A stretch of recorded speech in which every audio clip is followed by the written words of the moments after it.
Didn't you ring the police immediately this happened? I was trying to get through to the police when I realized that my husband was on the phone. I naturally assumed that he'd phoned the police from the hotel before he got here. Didn't it occur to you to call for a doctor? No. Why ever not? He was dead. How did you know that? It was obvious. Did you feel his pulse? Of course not. Anyone would have realized he was dead. One look at those staring eyes. So you did see his face after all? I saw his eyes. I can't remember his face. Inspector, my wife has obviously never seen this man before. And if he did not get in through those windows, how did he get in? As a matter of fact, we're quite certain he came in by this door. But it was locked. Margot, did you open this door and forget to close it after we've gone? No. How many keys are there to this door? Only two. Mine was in my handbag and you had yours with you. That's right. Has the caretaker got the key? No. Do you employ a charwoman? Yes, but she hasn't got one either. I'm always here when she comes. But what makes you think he came in that way? His shoes. His shoe? The ground was soaking wet last night. If he'd come in by the garden, he'd have left marks all over the floor. He didn't leave any because he wiped his shoes on the front doormat. How can you tell? It's a fairly new mat, and some of its fibers came off on his shoes. But truly. And there was a small tar stain on the mat, and some of the fibers show that as well. There's no question about it. Wait a minute. I think I've got it. You remember when your bag was stolen? Yes. Wasn't your key inside? Yes, but it was still there when I got it back. Just a moment. I'd like to hear about this. What sort of bag? A handbag, Inspector. My wife lost it at Victoria Station. But it was returned to me about 2 weeks later from the lost and found. Was anything missing? All the money had gone. Anything else? No. No papers or letters? No. Are you quite sure about that? Yes. And your latchkey was in your handbag when you lost it? Yes, but it was still there when I got it back. Whoever stole that money could have had the key copied. But where was the bag found eventually? At Victoria Station. But not until several days later, by which time he could have had a duplicate made and returned the original to the bag. Well, before you go any further with this, how did he get in through the street door? The street door's never locked. I see. He could have had your key copied, and he could have used it to open this door. But, of course, he didn't.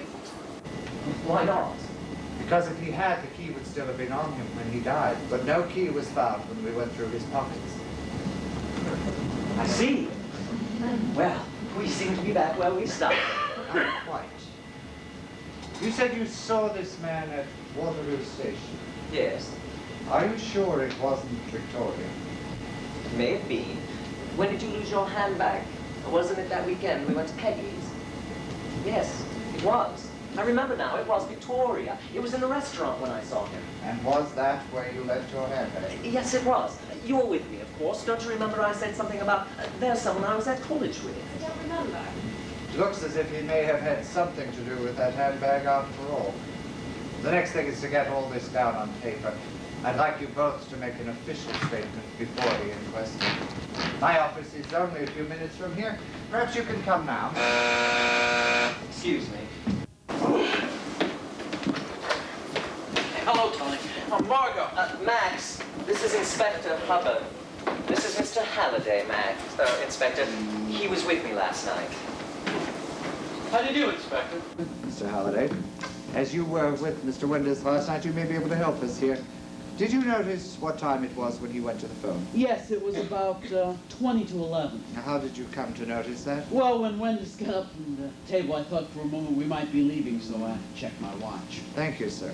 You see, it was when Mrs. Wenders came in here to answer his call that she... Wait, you mean you were phoning Margot? Yes. But I don't get this. When you got up from the table, I specifically asked if we were leaving, and you said you were just going to phone your boss. Tony, I remember what I was going to ask you. Why did you phone me last night? Now, just a moment, before I lose the thread of this. At about 20 to 11, you left your party to phone your boss. Yes, I used the payphone in the lobby. Now, how long were you on the phone to your boss before you called your wife? As a matter of fact, I never did speak with him. I couldn't remember his number, so I rang my wife to have her look it up in the address book on the desk. You mean you hauled me out of bed just to give you his number? I had to, darling. My boss was flying to Brussels this morning, and I had something important to remind her of. It was rather important. Wasn't there a telephone directory in the hotel? Yes, but he was at home. His home number isn't listed. So you never called him after all? No. Naturally, when I heard what had happened here, I forgot all about it. I see. Mr. Halliday, Mr. and Mrs. Wenders are coming to my office now to make their statements. Would you give me your address, sir? I may want to get in touch with you. Certainly. I'll get my coat. I'm staying at the Carfax Hotel. Just write it down there, will you? Telephone number as well. Ever been over here before, sir? Yes, I was over about a year ago. Inspector, there's a devil of a crowd outside. Can't you send them away? They'll come back faster than they go, sir. I was going to suggest we left by the garden. Isn't there a gate at the far end? Yes, but it may still be locked. I'll just see.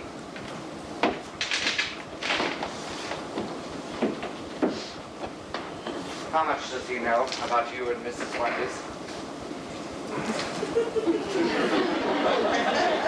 What are you talking about? You wrote a letter to Mrs. Wenders from New York. It was found in the dead man's inside pocket. I didn't mention it because I wasn't sure how much Mr. Wenders knew. Have you any idea how it got there? No. Where's Teddy? He's just gone into the garden. Mrs. Wenders, when you lost your handbag, did you lose a letter as well? No. Margot, it was found in the dead man's pocket. You did lose it, didn't you? Yes, I did. I asked you that before, didn't I? Yes, but you see, my husband didn't know anything about it. This man was blackmailing you, wasn't he? Margot, I think Tony will have to know now. No. It's for the best. Inspector, after she lost my letter, she received these 2 blackmail notes. Last February. How many times have you seen this man? I've never seen him. Mr. Halliday, I'd like you to come along with us. Yes, of course. Mrs. Wenders, when you come to make your statement, there may be other police officers present. I shall warn you first that anything you say will be taken down and may be used in evidence. Now, never mind what you've told me so far. We'll forget all about that. From now on, tell us exactly what you know about this man and exactly what happened last night. If you try and conceal anything at all, it may put you in a very serious position. I wish you'd explain what you mean by all this. I will. You admit that you killed this man. You say you did it in self-defense. Unfortunately, there were no witnesses, so we've only your word for that. But I heard it all over the telephone, Inspector. What exactly did you hear, Mr. Wenders? Well, I heard a thud and... Did you hear anything to indicate that a struggle was going on? Well, what I heard was perfectly consistent with what my wife told me. So all you really know of the matter is what your wife told you, isn't it? You suggest this man came to burgle your flat, but there's no evidence of that. There is evidence, however, that he was blackmailing you. Blackmail? It's true, Tony. You suggest that he came in by the window, and we know he came in by that door. But he can't have gotten this way. This door was locked, and there are only 2 keys. My husband had this with him, and mine was in my handbag. Here. You could have let him in. Are you suggesting she let him in herself? At present, that appears to be the only way he could have entered. But don't you even believe I was attacked? How do you think I got these bruises on my throat? You could have caused those bruises yourself. A silk stocking was found outside the window. It had 2 knots tied in it. Does that mean anything to you? I suppose that must have been the stocking he used. We found the twin stocking wrapped in newspaper at the bottom of the wastepaper basket here. Can you explain why your attacker should do that? No. Those stockings were yours, weren't they? No. We know they were. One of the heels had been darned with some silk that didn't quite match. We found a reel of that silk in your mending basket. Tony, no more pair of stockings in here. I've heard of police deliberately planting clues to make sure of a conviction. I just didn't realize they did it in this country. His men were in here for hours last night. They could have easily taken those stockings out and done anything with them. Of course they did, and they wiped his shoes on the mat as well. Hello. Hello, Roger. Tony Wenders here. Now listen, Roger, we had a burglary last night, and Margot was attacked. Margot? Was she hurt? No, she's all right, but the man was killed. The police are here now. And don't laugh, but they're suggesting that she killed him intentionally. I wouldn't say that if I were Well, you, sir. that's a good one. It's funny, isn't it? Now listen, can you come round at once to the Maidavale police station? Be there right away. Thanks, old boy. Goodbye. All right, darling. Roger's going to meet us at the police station. Mr. Wenders, I should advise you... Our lawyer will give us all the advice we need. Thank you. Margot, you may need your bag. Thank you, Max.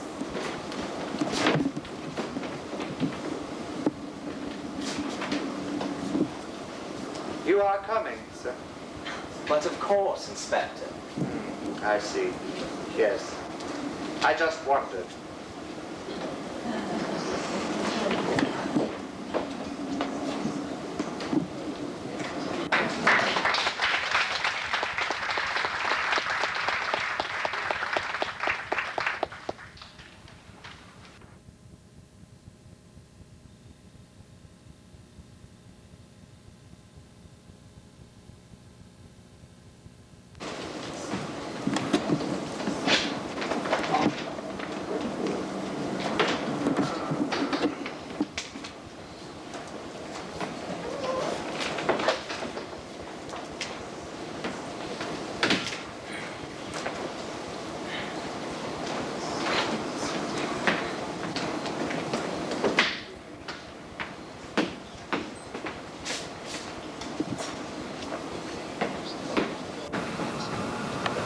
merchandise. Agreement has now been reached that the export quotas asked for be lowered by 12.5%. The Home Secretary has written to the lawyers of Mrs. Margot Windus to say that he has decided that there are not sufficient grounds to justify his recommending a reprieve. At the Old Bailey last November, Mrs. Windus was found guilty of the murder of Charles Alexander Swan and was sentenced to death. The official forecast is that there will be bright periods and showers in all districts today. Frost is expected again tonight, especially in the south. The time is now 11 minutes past 1, and that's... Hello? Mr. Wenders? Yes? Pendleton here. Oh, good afternoon. Have you decided about the letters? Yes, to be quite frank, the cost of the defense has been very high. I shall have to ask for £500. 500? But I'm only asking for her letters. That's all very well. It won't be your husband's letters read by millions of people. I'm prepared to offer 350. I'm sorry, I've quite made up my mind. Could you give me a little time to think this over? By all means, think it over. Only I'm going out of town the day after tomorrow. Excuse me, I'll have to ring you back.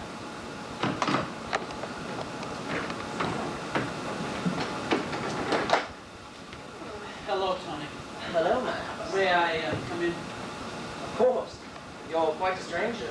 Sorry I haven't been around before. I wasn't sure how you felt after. That's all right. Let's find you someplace to sit. I've hardly seen anyone for weeks. I'm getting quite used to it. I've had to move in here because people began to stop in the streets and peer in the bedroom window. When the appeal failed, they began to climb into the garden. You can't blame them, I suppose. It's cheaper than the zoo and far more topical. I had to come to know if there was anything I could do. I'm afraid it's settled, Max. Our lawyer received this from the Home Secretary this morning.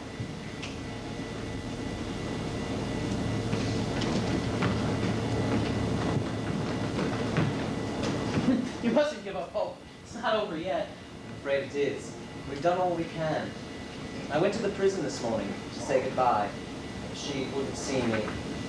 I was rather glad. She never did like goodbyes. I shan't see her again.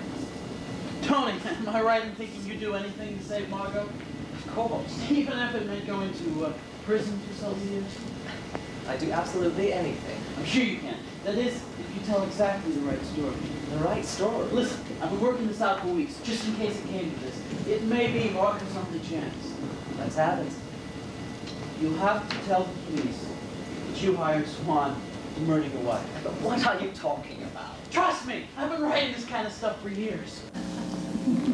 Margot was convicted because no one would believe her story. The prosecutor made out that she was telling one lie after another, and the jury believed it.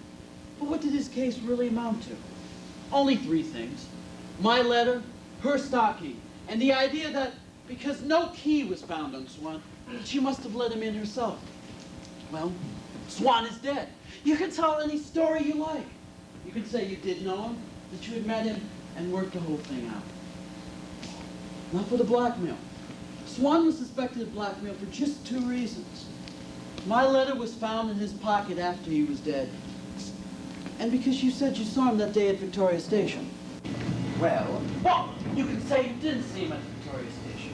That the whole thing was an invention of yours to connect him with the letter. but the letter was found in his pocket.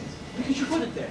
You mean I should pretend that I stole her handbag? Sure, you could have. But why? Because you wanted to find out who was writing to her, and when you did find out, you were so furious, you decided to teach you a lesson. But I can't say I wrote those blackmail notes. Why not? No one can prove you didn't. All right. I stole her handbag and blackmailed her. What else? You kept my letter and planted on Swan after he was dead. Hey, wait a minute. When could I have done that? When you got back from the party, before the police arrived. At the same time, you took one of Margot's stockings from the mending basket and substituted it for whatever Swan had used. Max, I know you're trying to help, but can't you imagine anyone believing He you? has to make him believe it. I wouldn't know what to say. You'd have to come with me. No, I couldn't. They noticed all the stories I write. If they'd suspected we talked this out, they wouldn't even listen. They mustn't know I've been here. Max, it's ridiculous. Why would I want to have Margot murdered? One of the stock motives. Had Margot a will? I believe she had. Are you the main beneficiary? I suppose so. Well, yeah, you are.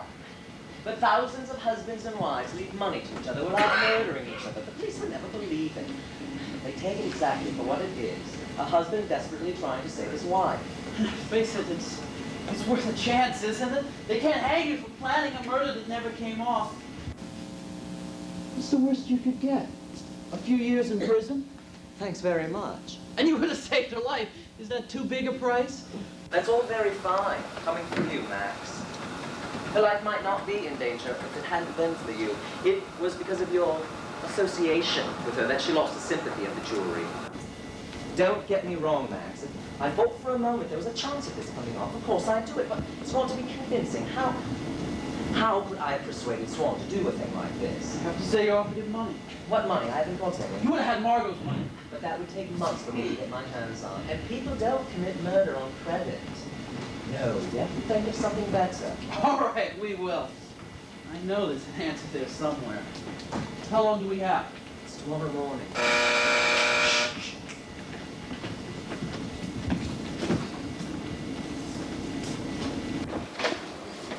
Oh, Inspector. Is it about my wife? No, sir, I'm afraid not. What is it then? I'm making inquiries in connection with a robbery that took place about 3 weeks ago. Can't this wait a few days? Of course, sir, I'm very conscious of your position.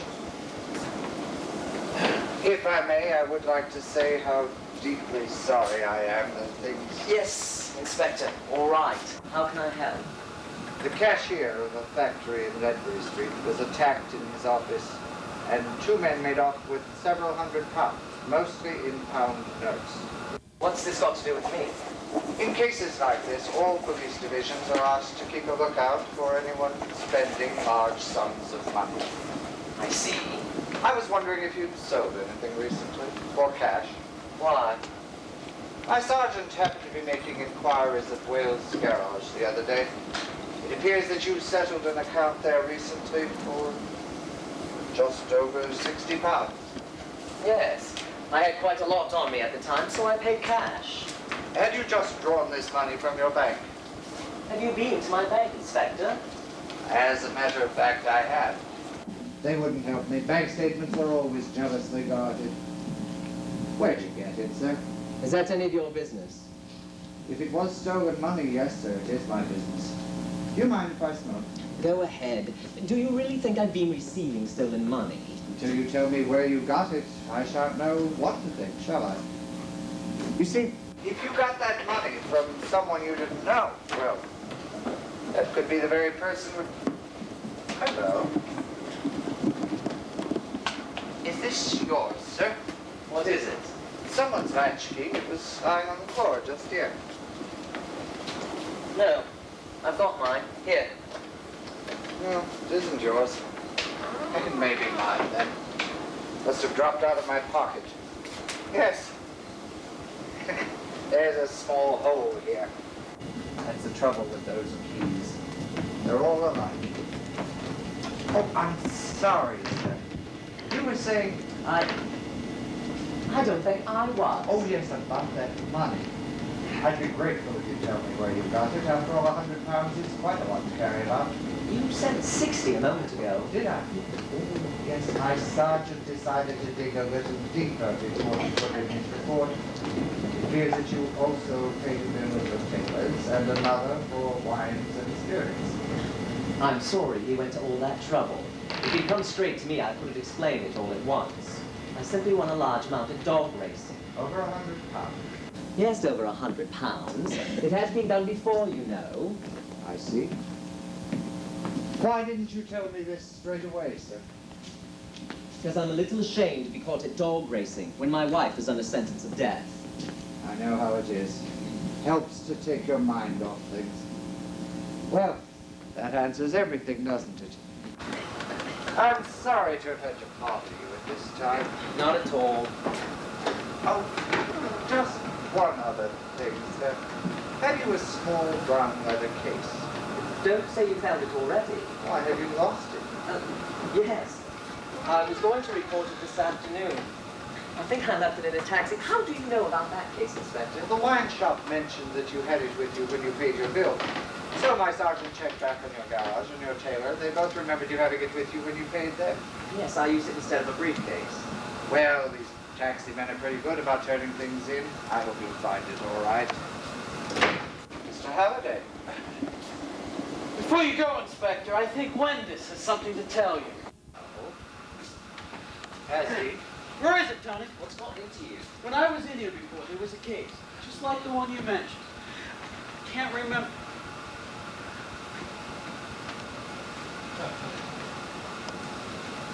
Where's the key, Tony? Have you gone mad? Very well, if there's no key, I'll have to open it some other way. Just a moment, sir. Why did you say you left this in a taxi? I thought I had. Max, I've got the key here somewhere. Don't be a fool. I don't know what all this fuss is about.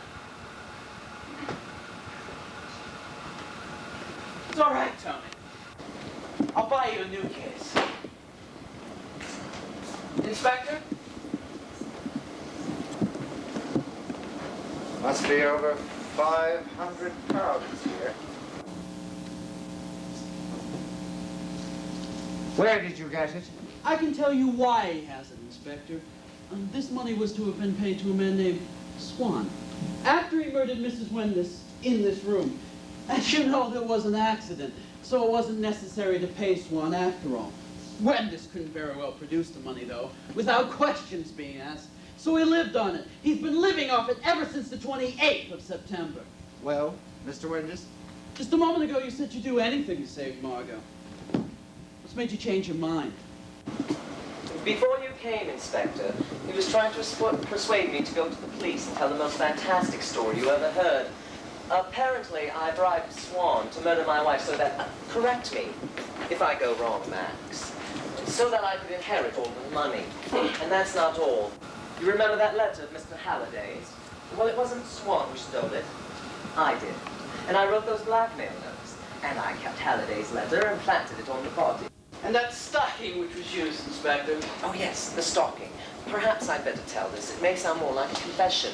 I substituted, is that the right word?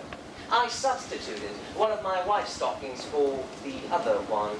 Are you following all of this? What else, Max? He told Swan that he would leave a key out here. Probably up on this ledge. Swan let himself in, then hid behind these curtains. And then Wendis phoned from the hotel and brought it. Just a minute. If Swan had used Mr. Wendis' key, it would still have been on him when he died. Besides, how did Mr. Wendis get in when he returned from the hotel? Margaret could have let him in, and he could have taken the key off Swan's body before the police arrived. But he let himself in with his own key. That was established at the trial. Don't you remember? Come on, Max. Your move. Okay. Swan took the key from the ledge, unlocked the door, then replaced the key before letting himself in. All right, Mr. Halliday, this is all very interesting, but it isn't getting me any nearer what I came to find out. But this is a matter of life and death. What else matters? What matters to me is where Mr. Wendis got this money. That's all I want to know. We'll soon find out how long he's had it. Now, what's the matter?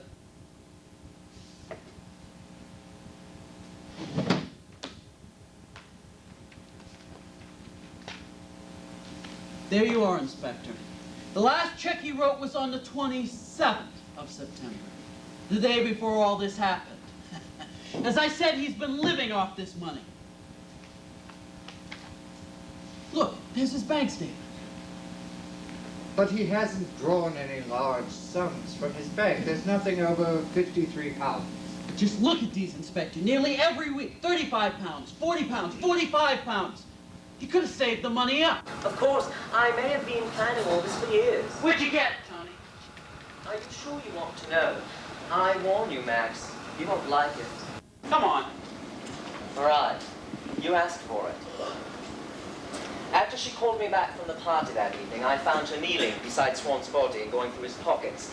She said he had something of hers, but she couldn't find it. She was almost hysterical. That's why I wouldn't let her speak to the police. In the state she was in, she would have told any lie under the sun. The next morning, she showed me that money, just as it is now, all in £1 notes. She said, if anything happens to me, don't let them find this. And the next, after she was arrested, I took that case to Charing Cross Station and left it in the check room. Whenever I needed money, I took it out and left it in another check room. I knew if you found it, she didn't stand a chance. You see, she was just about to give it to him when she killed him instead. Do you really expect anyone to believe this? I've really no idea. What about it, Inspector? Well, it certainly seems to fit in with the verdict of the trial. You mean you're not even going to check up on this? She's being hanged tomorrow. All of this has been out of my hands for months. There has been a trial and an appeal. Well, of course, it wouldn't do you much good now, would it? You'd have to admit you arrested the wrong person. I think you ought to go. You bet I'll go, but you've made one mistake. What happens when Margot hears about this? She'll deny it, of course. And perhaps she'll change her will. And you've done it all for nothing.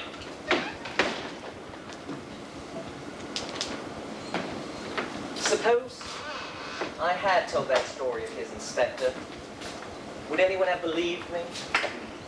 Not a chance, sir.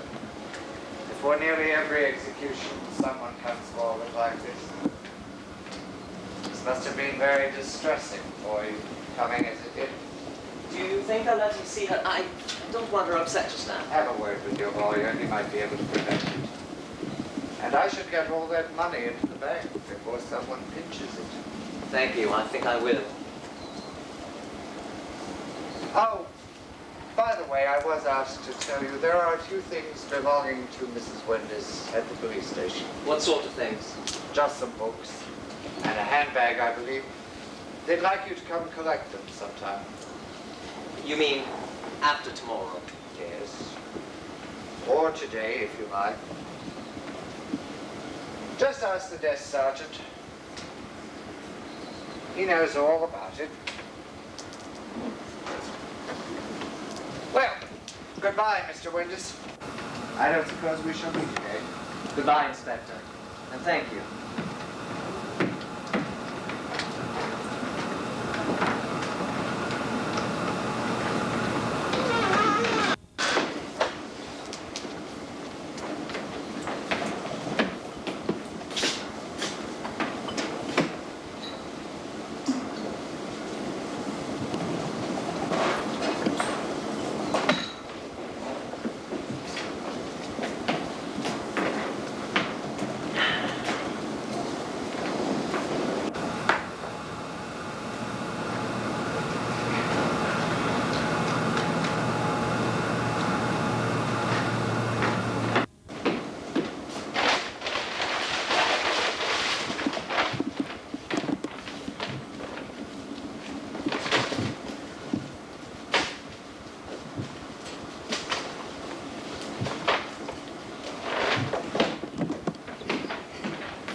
Police.